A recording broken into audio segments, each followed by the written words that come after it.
বিসমিল্লাহির রহমানির রাহিম। আসসালামু আলাইকুম। দূরে এবং কাছে যে যেখান থেকে আমার আজকের ভিডিওটি দেখছেন, সবার জন্য অন্তরের অন্তঃস্থল থেকে দোয়া এবং ভালোবাসা নিয়ে আরও একটি ব্লগ ভিডিও সাজিয়ে আপনাদের মাঝে আমি হাজির হয়ে গেলাম। আমি ইফরাত, নারায়ণগঞ্জ থেকে।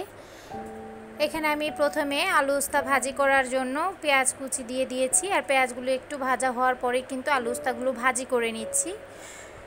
আসলে ইদানিং যে উস্তাগুলো ওর বাবা নিয়ে আসছে, আগে তো উস্তা নিয়ে আসতো সে তেমন চিনতো না, এখন বলতে বলতে সে একটু চিনতে শিখেছে। তো এই উস্তাগুলো আসলে তেমন একেবারেই তিতা হয় না বললেই চলে, তো সেই কারণে কিন্তু সবাই অনেক বেশি পছন্দ করে খায়। আলু যদি সাথে নাও দেই, তারপরেও দেখলাম যে বড় মেয়ে একটু খাবার টাবার নিয়ে নাক ছিটকায়, সেও কিন্তু ইদানিং শুধু উস্তা ভাজিও খুব পছন্দ করে খেয়ে ফেলে। তো আমি আবার এখানে অনেকগুলো উস্তা ভাজি করেছি, সে কারণে আমি এর মধ্যে ছোট একটা আলুও দিয়েছি, এতে করে কিন্তু খেতে ভালো লাগে। আর আলু উস্তা ভাজি কিন্তু এরকম একটু মুচমুচে ভাজা ভাজা হলে খেতে আরও বেশি ভালো লাগে, কারণ এটার মধ্যে একটা অন্যরকম ঘ্রাণ চলে আসে ভাজার।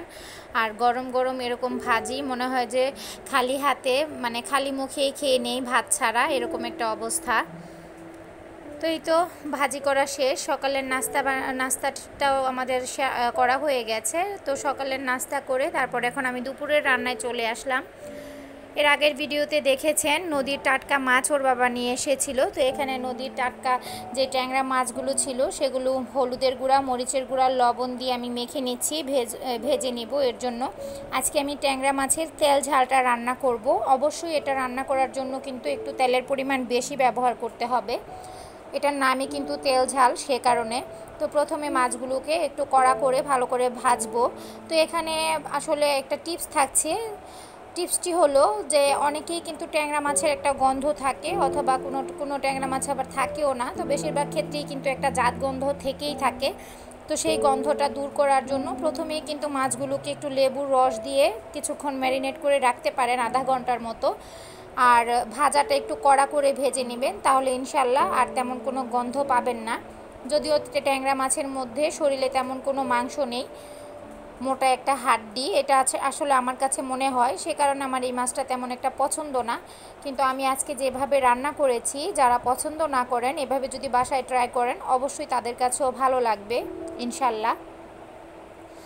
তো এখানে আমি প্রথমে পেঁয়াজ বাটা দিয়ে দিয়েছি, সেই একই তেলে, যেই তেলটার মধ্যে আমি মাছগুলো ভেজে নিয়েছিলাম এখানে হাফ কাপের চেয়ে একটু বেশি পরিমাণে পেঁয়াজ বাটা আছে। তো পেঁয়াজগুলো এখন আমি এর মধ্যে বেশ কিছু সময় ধরে কিন্তু ভেজে নিব, যাতে করে পেঁয়াজ বাটার যে কাঁচা দুর্গন্ধটা আছে সেই গন্ধটা চলে যায়। পেঁয়াজ, আদা, রসুন এগুলোর কিন্তু একটা কাঁচা গন্ধ থাকে, সেটা কিন্তু অবশ্যই একটু ভেজে নিলে তারপর আর পাওয়া যায় না। তো এর জন্য একটু ভাজা কিন্তু অনেকটা জরুরি। তো সময় করে আসলে এই কাজটা করে নিতে হবে, আর অনবরত কিন্তু নাড়ার মধ্যেই থাকতে হবে। তারপর ভাজা হয়ে গেলে এখানে আমি আদা রসুন বাটা দিয়েছি, আদা রসুন বাটাটাও আবার একটু নেড়ে চেড়ে নিয়েছি। তারপর এখানে একে একে গুঁড়া মশলাগুলো অ্যাড করব। গুঁড়া মশলাগুলো এখানে আমি একসাথে অ্যাড করছি না, কিছুটা সময় পার করে করে করছি। প্রথমে হলুদের গুঁড়া দিয়েছি, তারপর মরিচের গুঁড়া দিচ্ছি। যে যার টেস্ট মতো আর কি ঝালটা দিবেন। তবে এই তেল ঝাল রান্নাটার মধ্যে একটু ঝাল ঝাল হলে কিন্তু খেতে অনেক বেশি ভালো লাগে। আর যারা একেবারেই ঝাল খেতে পারেন না, তারা কম মরিচ দিয়ে রান্না করে খেয়ে দেখতে পারেন। তো এই তো পানি ছাড়াই কিন্তু আমি মশলাগুলো খুব ভালোভাবে কষিয়ে নিচ্ছি। এখানে কিন্তু মশলাটা কষানো অনেক বেশি জরুরি, আর এটা কিন্তু পানি না দিয়েই কষানো হচ্ছে। তারপর একটি মাঝারি সাইজের টমেটো ছিল, সেটা কিন্তু আমি কিউব করে ছোট ছোট টুকরো করে এখানে দিয়ে দিয়েছি। তো এই টমেটোটা যাতে ভালো করে সেদ্ধ হয়ে গলে যায়, এর জন্য আমি ঢেকে তারপর কিন্তু মশলাটা কষিয়ে নিয়েছি। এখন আমার মশলাটা থেকে তেল ছেড়ে দিয়েছে, এর মধ্যে এখন আমি পরিমাণ মতো একটু পানি দিয়ে দিচ্ছি। আর পানিটা যখন এভাবে তেলের থেকে সেপারেট হয়ে যাবে, ওই মুহূর্তে আবার মাছগুলোও দিয়ে দিব। এরপর কিন্তু 5-7 মিনিট জাল করে নিলেই আমার তেল ঝাল রান্নাটা হয়ে যাবে। 2 2 দিন যাবত কিন্তু ভিডিও দিচ্ছি না। আসলে আমি অনেক বেশি মানসিকভাবে ক্ষতিগ্রস্ত, শারীরিকভাবে তো অসুস্থতা আছেই। আমার যেহেতু সিজারের যেই অ্যানেস্থেশিয়ার জায়গাটা আছে, পিঠের ব্যথা, এই পিঠের ব্যথাটা ইদানিংয়ের খাওয়া দাওয়ার কারণে শরীর হয়তো অনেক বেশি দুর্বল হয়ে পড়েছে, সেজন্য প্রচণ্ড পরিমাণে ব্যথা হচ্ছে। আমার আসলে বাবুকে বসে খাওয়াতেও অনেক খারাপ লাগে, কান্না চলে আসে। আর বাবুর তো ইদানিংয়ের জ্বালাতনের কথা বলে শেষ করার মতো না। সে দীর্ঘ 1-1.5 মাস যাবৎ টানা আমাকে এভাবে বিরক্ত করছে। আমি আসলে ইদানিং একেবারে অসহ্যকর হয়ে গেছি, একেবারেই অসহ্যকর। মানে ওকে আমি অনেক সময় খুব জিদ করে বসাই বা মুখেই করি, মানে মারতে পারি না ওভাবে, কিন্তু মারার জন্য অনেক ট্রাই করি, কারণ আমার আর সহ্য ধৈর্য আর কুলাচ্ছে না, এরকম একটা অবস্থা। কারণ নিজে শারীরিকভাবে অসুস্থ, সেই সাথে মানসিকভাবে একেবারে বিধ্বস্ত অবস্থা। মানসিকভাবে কোনো দিক থেকে কোনো উপায় খুঁজে পাচ্ছি না, এমনভাবে বিপদে পড়ে আছি। তো শুধু আল্লাহকে ডাকছি, শুধু আল্লাহই একমাত্র সাহায্যকারী, দুনিয়ার কারো সাহায্যের আমার প্রয়োজন নেই। আমি শুধু আল্লাহর কাছেই চাচ্ছি যে আল্লাহ তুমি আমাকে তাড়াতাড়ি এই অবস্থা থেকে মুক্তি দান করো, আমাদের তুমি এই পরিস্থিতি থেকে খুব দ্রুত পরিত্রাণ দান করো। তুমি ছাড়া সাহায্য করার মতো কেউ নেই আমাদের। আর আপন মানুষ যাদেরকে বলি, আসলে কখনোই ওই মানুষগুলো আপন হয় না। মানুষ রূপে আশেপাশের মানুষগুলোর এমন একটা অবস্থা, প্রতিটা মানুষ আপনি দেখলে দেখবেন যে পুরোপুরি মানুষের আকৃতির, কিন্তু মানুষের কোনো ছিটে ফোটাও তার মাঝে নেই, এরকম একটা অবস্থার মধ্যে আমি বাস করি। কেউ মানুষ রূপে হলেই কিন্তু মানুষ হয়ে যায় না। যেমন ছাগলের পেট থেকে ছাগল বের হয়, গরুর পেট থেকে গরুর পেট বের হয়, আর সেটা গরু হয়, কিন্তু মানুষের পেট থেকে মানুষ বের হলেই কিন্তু মানুষ হয় না। এই কথাটা আমি হাড়ে হাড়ে টের পাচ্ছি। তো এই কারণেই বলছি যে দুনিয়াতে আপন বলতে আল্লাহ ছাড়া কেউ নেই। তো আল্লাহই আমাদের জন্য উত্তম পরিকল্পনাকারী। আল্লাহ যা পরিকল্পনা করে রেখেছেন ইনশাল্লাহ তাই হবে ভাগ্যে। তো আপনাদের সাথে কথা বলতে বলতে কিন্তু আমি আমার নদীর সেই টাটকা মাছগুলো রান্না করে নিয়েছি। ট্যাংরা মাছের তেল ঝালও রান্না করা হয়ে গেছে, সেই সাথে যে চিংড়িগুলো এনেছিল সেই চিংড়িটাও কিন্তু আমি পুঁই শাক দিয়ে রান্না করে নিয়েছি।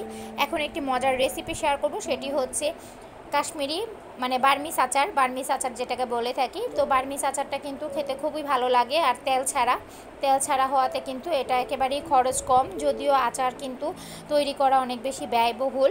এখানে 1-1.5 কেজির মতো আম আছে, পুরোপুরি 1.5 কেজি না। তো এর জন্য কিন্তু আমি 1 কাপের চেয়ে একটু বেশি চিনি নিয়েছি। আচারটা যেহেতু আমি একটু মিষ্টি টক এরকম টাইপের তৈরি করব, আর দেখতেই পাবেন একেবারেই আমি কিভাবে কেটেছি সেটা কিন্তু আমি কথা বলার সময় দেখিয়ে দিয়েছি। আপনারা কেউ চাইলে এভাবে কেটে নিতে পারেন, বা গোল করে যে দেখিয়েছি ওভাবেও কাটতে পারেন। আমি আসলে এগুলো কাটতে গিয়ে আমার পিঠের ব্যথা আরও বেশি বাড়িয়ে ফেলেছি, কারণ আমের যেহেতু বোড়াটা শক্ত হয়ে গিয়েছিল, আটিটা শক্ত হয়ে গিয়েছিল, তো সেই কারণে কিন্তু আমার প্রচুর শক্তি লাগছিল, আর এরকম স্লাইস করে কাটার জন্য শক্তিটা বেশি খরচ হচ্ছিল। এই কারণে আমার পিঠের দিকে, কোমরের দিকে চাপ পড়ে গিয়েছে। আর আমি এই কয়েকটাই নিয়েছি, এই কয়েকটা নিয়েই কিন্তু আমি আর ওভাবে আর স্লাইস করতে পারিনি, আমি স্লাইসের ওই গোলভাবে আর কাটতে পারিনি। তো এইভাবে এখন আমি চিনি দিয়ে 1 থেকে 1.5 ঘন্টার মতো রেখে দিয়েছিলাম, আর 1.5 ঘন্টা রাখার পর কিন্তু চিনিটা থেকে প্রচুর পরিমাণে পানি বের হয়েছে, চিনিটা গলে গেছে। এখানে কিন্তু কোনোভাবেই পানি ব্যবহার করা যাবে না, আর তেলও ব্যবহার করা লাগবে না, তেলের কিন্তু প্রচুর দাম। তো আসলে আচার বলতেই আমরা বুঝি তেল আর চিনি, এই জিনিসগুলো অনেক বেশি ব্যয়বহুল, অনেক বেশি দামের হয়ে থাকে। তো সে কারণে আজকে আপনাদের সাথে আমি একেবারে ঝটপট উপায়ে এই রেসিপিটা শেয়ার করছি। তো এখন এই চিনির যে পানিটা আছে, এই চিনির পানির মধ্যেই কিন্তু আমগুলোকে আমি ভালো করে সেদ্ধ করে নিব। যদিও আমার আমগুলো আমার শেষ পর্যায়ে দেখতেই পাবেন কীরকম হয়েছে, মানে পুরোপুরি একেবারে ঝরঝরে হয়নি, কিছুটা গলে গিয়েছিল, কারণ আমগুলো পাকা টাইপের ছিল। এই কারণে আমি একেবারেই কাঁচা আম খুঁজেছিলাম। উপর থেকে আমগুলো দেখতে কাঁচা মনে হলেও বাসায় আনার পর দেখলাম যে এগুলো সবই পেকে গেছে।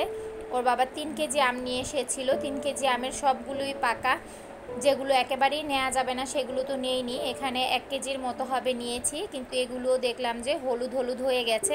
তো এই পাকা হওয়ার কারণে কিন্তু আমার আমগুলো একটু গলে গেল। আর আপনারা যদি এভাবে আচারটা করেন, যদি একেবারে কাঁচা আম দিয়ে করেন, তাহলে কিন্তু একটু আম গলে যাবে না, প্রতিটা পিস আলাদা আলাদা থাকবে, আর একেবারে কাচের মতো দেখতে স্বচ্ছ হবে। আর কালারটা ভালো আসার জন্য আমি কিন্তু এ পর্যায়ে সামান্য একটু মরিচের গুঁড়া আর সামান্য একটু হলুদের গুঁড়া দিয়েছি। আপনারা চাইলে কেউ দিতে পারেন, না চাইলে স্কিপ করতে পারেন, তবে দিলে একটু ভালো লাগে দেখতে। যে জিনিসটা দেখতে ভালো লাগে সেই জিনিসটা খাওয়ার প্রতিও কিন্তু মানুষের একটা অন্যরকম আগ্রহ কাজ করে। তাই সবসময়ই ট্রাই করবেন যে কোনো কিছু রান্না করার ক্ষেত্রে সেটা যাতে প্রথমে যাতে দেখার লুকটা ভালো আসে, কারণ দেখতে ভালো লাগলে কিন্তু ওই যে বললাম আগ্রহটা চলে আসবে।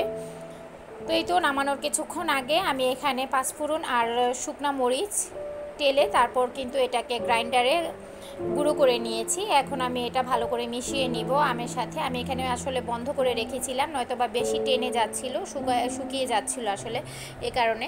তো এখন এটা ভালো করে মিশিয়ে নিচ্ছি। এই তো দেখতেই পাচ্ছেন মিশাতে গিয়ে কিন্তু আমার আমগুলো অলরেডি অনেকটাই খুলে গেছে, কিন্তু খেতে কিন্তু দারুণ মজার হয়েছে। তো আপনারা যদি কেউ কাঁচা আম দিয়ে ভালো একেবারে পুরোপুরি কাঁচা আম দিয়ে করেন তাহলে কিন্তু একটুও খুলে আসবে না, সম্পূর্ণটাই আলাদা আলাদা স্লাইস থাকবে আর খেতেও কিন্তু অসাধারণ লাগবে। দেখতে আমারটা যেমনই হোক খেতে অনেক ভালো লেগেছিল। তো আমার ভিডিওটি যদি আপনাদের একটুও ভালো লাগে তাহলে প্লিজ আমার চ্যানেলটিকে সাবস্ক্রাইব করে পাশে থাকবেন আর বেল আইকনে ক্লিক করে রাখবেন পরবর্তী ভিডিওর জন্য। আর আপনাদের যদি কোনো মূল্যবান মতামত থাকে সেটা জানাবেন। আজ এই পর্যন্তই, আল্লাহ হাফেজ সবাইকে।